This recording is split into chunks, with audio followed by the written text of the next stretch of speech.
12th physics. इसके पहले हम लोग पढ़े हैं मैग्नेटिक इफेक्ट ऑफ करंट में। जितना पढ़ना था आप पढ़ लिए। आपको बताया है मैग्नेटिक इफेक्ट ऑफ करंट में जब किसी कंडक्टर से स्टेडी करंट फ्लो करता है तो उसके चारों तरफ मैग्नेटिक फील्ड अराइज हो जाती है और उसके एप्लीकेशन या उस पर आधारित जो भी इंस्ट्रूमेंट है वह हम लोग पढ़े हैं, जैसे गैल्वेनोमीटर वगैरह। अब हम लोग पढ़ेंगे कि ऐसा भी होता है कि मैग्नेटिक फील्ड के वेरिएशन के कारण कंडक्टर से करंट फ्लो करता है और इसको हम लोग बोलते हैं electromagnetic induction. Electromagnetic induction. Electromagnetic induction क्या है? Electromagnetic induction deals with the phenomena related to the production of induced EMF या induced current in a closed circuit by changing magnetic field। तो मैग्नेटिक इफेक्ट में आपको मैंने बताया कि conductor से जब करंट फ्लो करता है स्टेडी करंट तो उसके चारों तरफ मैग्नेटिक फील्ड अराइज होता है। यहाँ हम लोग मैग्नेटिक फील्ड के वेरिएशन के कारण, चेंजिंग के कारण देखेंगे कि इलेक्ट्रिक करंट या इंड्यूस्ड करंट प्रोड्यूस्ड होता है क्लोज सर्किट में कैसे। अर्थात द फेनोमेनन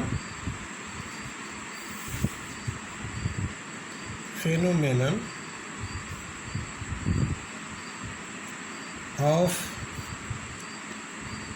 producing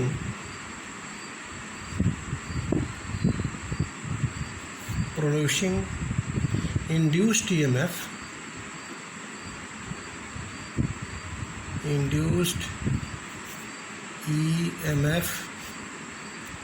ठीक है, and hence induced current in a closed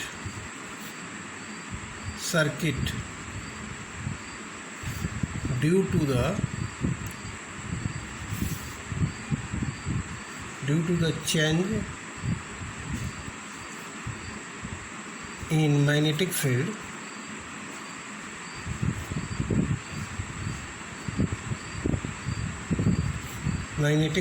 और change in magnetic flux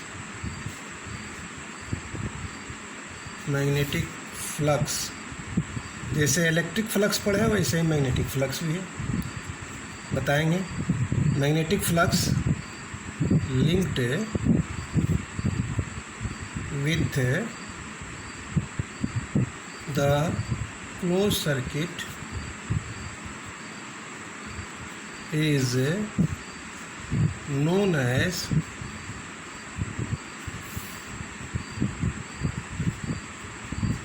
electromagnetic induction. इसी को हम लोग, इस फेनोमेना को इलेक्ट्रोमैग्नेटिक इंडक्शन कहते हैं। ठीक है, देखो, moving magnets can produce electric current. ठीक है, moving magnet can produce electric current in a conducting loop. Similarly moving conducting loop in the magnetic field gets induced and electric current start flowing it। इसका मतलब यह हुआ कि केवल magnetic field के changing कारण नहीं, अगर मैग्नेटिक फील्ड में हम लोग किसी कॉइल को भी चेंज कराते हैं, इधर उधर करते हैं, तो क्या होता है, कंडक्टिंग लूप में करंट फ्लो करने लगता है। ठीक है ना। इसका सबसे पहले माइकल फैराडे और हेनरी ऑफ अमेरिका यह फैक्ट जो है पाया है कि इस इलेक्ट्रोमैग्नेटिक इंडक्शन के आधार पर ही motor and low loss telegraph भी बनाया है, ठीक है ना। तो इस तरह हम लोग देखेंगे कि मैग्नेटिक फ्लक्स पहले देखेंगे क्या है। मैग्नेटिक फ्लक्स देखो, एक्चुअली जैसे इलेक्ट्रिक फ्लक्स है वैसे ही मैग्नेटिक फ्लक्स भी है। मैग्नेटिक फ्लक्स क्या है, इसको आप जानते हैं मैग्नेटिक इलेक्ट्रिक फ्लक्स को फाई से डिनोट किया जाता है, इसको भी फाई से ही डिनोट करेंगे या बी दे देंगे। मैग्नेटिक फील्ड तो ये मैग्नेटिक फ्लक्स हो जाएगा, अर्थात मैग्नेटिक फ्लक्स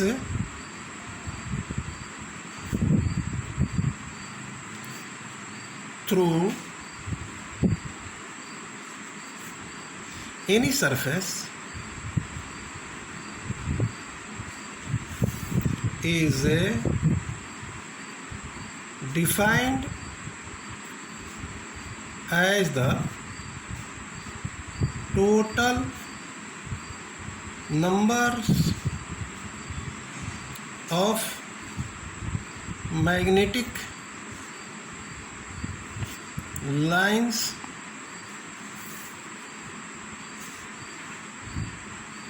passing through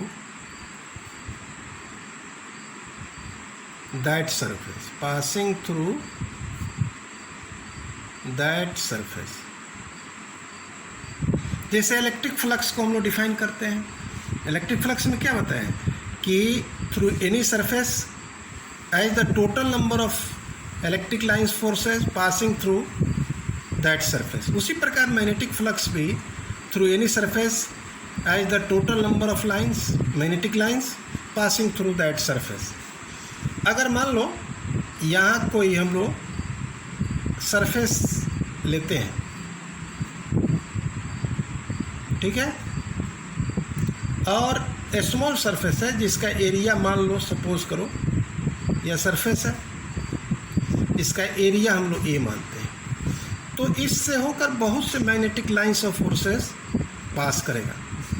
तो जितना टोटल नंबर ऑफ लाइंस इससे पास करेंगे that is the magnetic flux, उसको हम लोग क्या कहेंगे, मैग्नेटिक फ्लक्स कहेंगे, ठीक है ना। और यहाँ जो आप देख रहे हो एक नॉर्मल हम लोग लेते हैं एन कैप यूनिट वेक्टर के रूप में, which is drawn normal to the plane of the surface and suppose that this is the direction of the magnetic field B and the angle between these two is theta, ठीक है।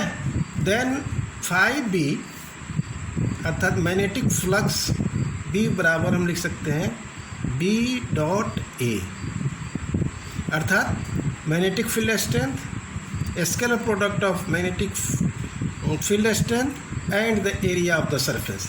और इसको जब magnitude के रूप में लिखते हैं तो क्या लिखते हैं, बी ए कॉस थीटा, क्या लिखते हैं, B S cos theta, where B cos theta is the component of the magnetic field, component of the magnetic field normal to the plane of surface, normal to the plane of the surface and can be represented as BL। तो देखो इसको हम लोग magnetic flux को ऐसे भी define कर सकते हैं कि magnetic flux over a given surface is defined as the product of area of the surface and the component of the magnetic field normal to the plane of the surface, that is अर्थात phi B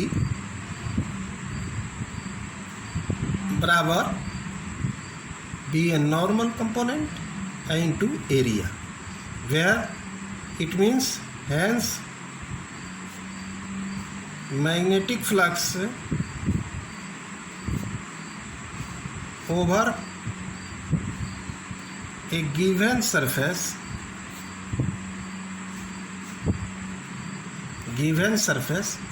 is defined as the product of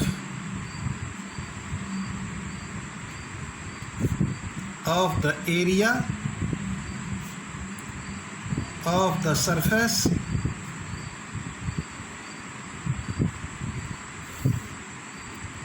and the component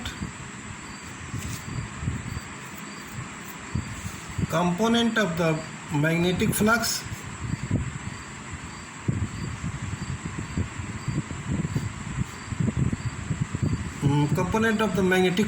magnetic field to the plane of the surface, to the plane of the surface, ठीक है। अब देखिए इसमें कुछ special cases भी देखेंगे। इसके स्पेशल केसेस में फर्स्ट में है कि when theta is equal to 0 degree, इसका मतलब यह uniform magnetic field is acting perpendicular to the plane of the surface. When theta is equal to 0 degree, that is uniform magnetic field is acting perpendicular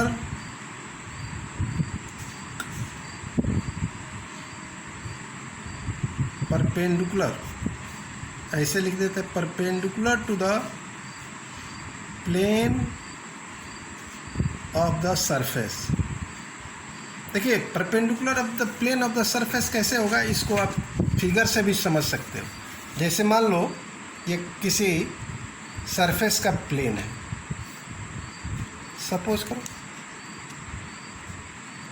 ठीक है, और ऐसे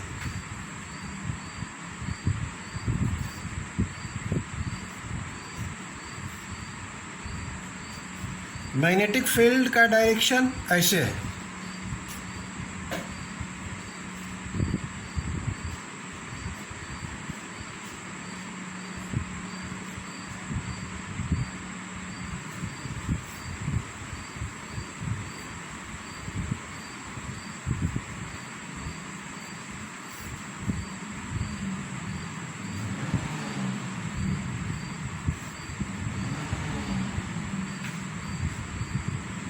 ठीक है, यह आपको एरिया, सरफेस एरिया हो गया।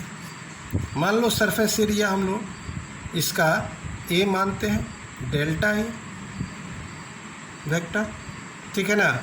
यह मैग्नेटिक फील्ड के डायरेक्शन बी के परपेंडिकुलर, एक्चुअली दिखाई परपेंडिकुलर है, लेकिन इसके बीच मैग्नेटिक फील्ड और एरिया के बीच का एंगल कितना है, यह 0 डिग्री है।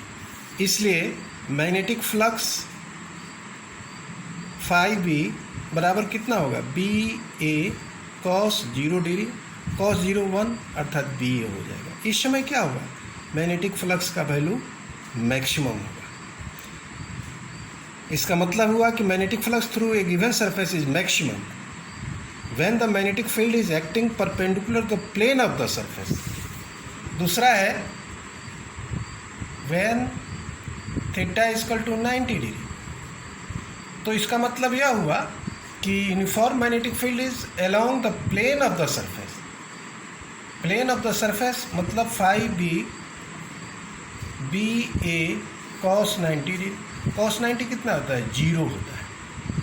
तो इस समय कोई मैग्नेटिक फ्लक्स का वैल्यू नहीं होगा। उसका भी फिगर, जैसे मान लो ये हो गया,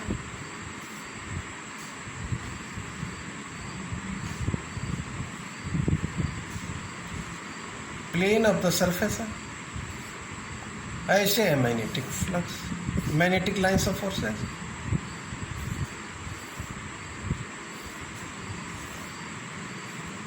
मैग्नेटिक फील्ड का डायरेक्शन ऐसे है। मैग्नेटिक फ्लक्स बी नहीं, ये एरिया हो गया डेल्टा ही मान लेते हैं, और यहाँ हो गया आपको B vector, that is the direction of magnetic lines of force. तो इसका मतलब क्या है, यह मैग्नेटिक फील्ड एरिया ऐसे है, यह इसके परपेंडिकुलर हो गया। तो यहाँ आपको क्या होगा, मैग्नेटिक फील्ड का फ्लक्स का मान 0 हो जाएगा। क्या हो जाएगा, यह 0 हो जाएगा, पैरेलल होगा। आप देखिए, अब है इसका एसआई यूनिट ऑफ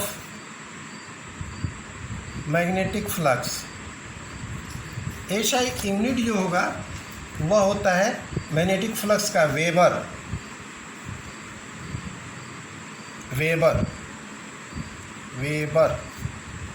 WB से डिनोट किया जाता है।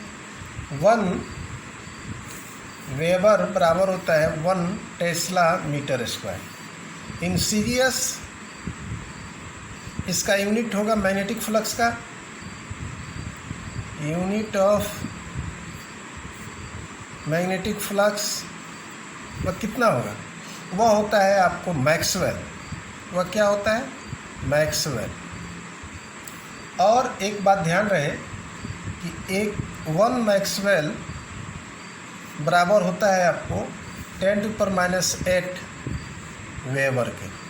ये रिलेशन याद रखना है, ठीक है। फिर नेक्स्ट वीडियो में और होगा।